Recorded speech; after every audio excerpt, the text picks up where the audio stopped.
I realized that I left my previous video incomplete. So I am here to complete the video of which I was talking about what the mother eagle does to the somewhat teenage eaglets when they do not want to fly.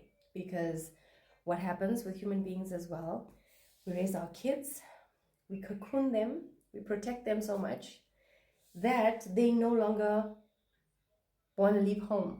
They become somewhat disabled or somewhat inclined to stay at home with their mothers. Right, so one of the first things the mother eagle does is that she demolishes the nest, right? Yes, she built the nest, but she goes ahead and she demolishes the nest, and then she allows all of the eaglets to climb up onto her wing, right, onto her back, and she flies up just one step above the nest, and she takes off at a speed and she flies. And what she does is when she's at the top, she starts to release the eaglets right into the air. So these eaglets, obviously they're afraid, scared, and there's one eagle that's still watching at them. That's the same guy that flies down for the twig when the female drops the twig, right? So what he does is he's waiting to see if they're going to flap their wings or if they fall. Now, should they fall just before they reach the ground, what happens is he catches them, right? He catches them and he flies all the way up past the nest to the highest top, to the top of the highest point of a mountain or a cliff. So just when those eaglets get the idea that their dad was there to save them, no, he wasn't. What he does is he takes them up to the highest peak of the mountain or the cliff, and he then drops them, all right? And what they are then forced to do is to just open up their wings, all right? They don't even need to flutter like every other feathered creature. There's no need for them to flutter, because if they just open their wings, they're already in flight mode, all right? And the point that I was making while I was making this on my previous video is that what happens with a lot of our sons, all right, our sons go through some tragic moments in their adolescence, in their puberty stages. And if we do not coach them and teach them and mentor them on how to release that testosterone, they will have a bigger problem at an older stage in their lives, because what happens is they have a tendency to not want to leave home. They have a tendency to not want to find work, to not want to find what is their purpose. And a lot of us as mothers, we protect our sons and we become okay with having them not leaving home, not working, not fending for themselves. And then we end up giving them a crutch. We become that crutch, actually. And now I've seen this in many mother and son relationships. And my late brother was a little bit like that, until it got to a point where he realized that he has to fend for himself, because my mom, she kept getting very sick.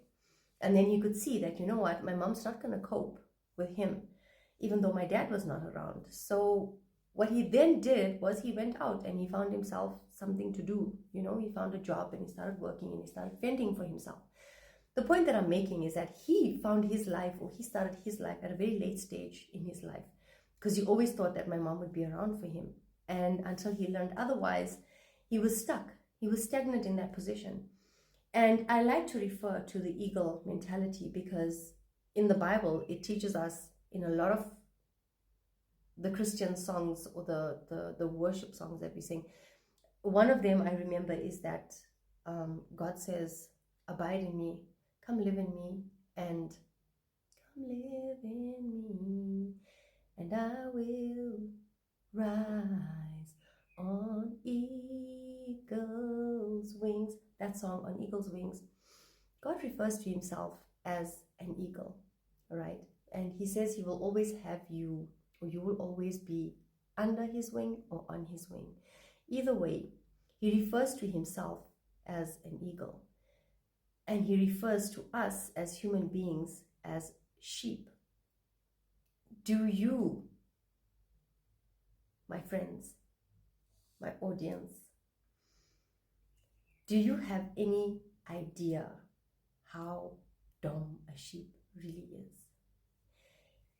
You can take a sheep to green pastures, right? And you can have it graze on those green pastures. And if you do not lead the sheep to water, it might possibly not even drink water, all right? Now, I was not aware of this, but then I found out that one of the reasons that God refers to us as his sheep is because we need a shepherd. And that shepherd is not necessarily our biological parents who gave birth to us, all right? This is one point that we need to understand, as a matter of fact. And my friend, my follower, my subscriber on YouTube, Priesthood, I would love for you to engage with me on this. Correct me if I'm wrong, please. Comment and let me know that I have the correct understanding of what I'm saying right now, okay? I do understand that not many of us practice Christianity appropriately, the way that we ought to. What I understand Christianity to be is possibly not the concise understanding that I ought to have. But what I understand from Christianity is that we all ought to be Christ-like. That's what Christianity ought to be for us. And if I'm wrong, please correct me. I just wanted to complete what I was saying in that previous video because I had realized that I stopped because I had something to do. But in any event, this is the end of that video where I was explaining what the mother eagle does to its eaglets. I would love for each and every one of us to study the eagle and just get some background and some education on how the eagles behave, what the eagles do when they're mating, how they mate, how does the female eagle know which is the right male eagle to mate with, and what happens in the process of them before they mate, how it actually happens. I've heard this before and I'm going to say it to you now. What happens is that the mother eagle, she flies up, right? And eagles, they fly alone. They do not fly in a flock like other birds, feathered creatures. And they do not fly at an altitude of other birds. So pigeons flock, ducks, swans, geese, they flock and they fly together. But eagles fly alone. And when an eagle reaches a certain level in altitude, the only other bird that it meets is another eagle, be it a male or a female. And if it's a male, then what the female does is that she picks up a twig and she flies back up to the top.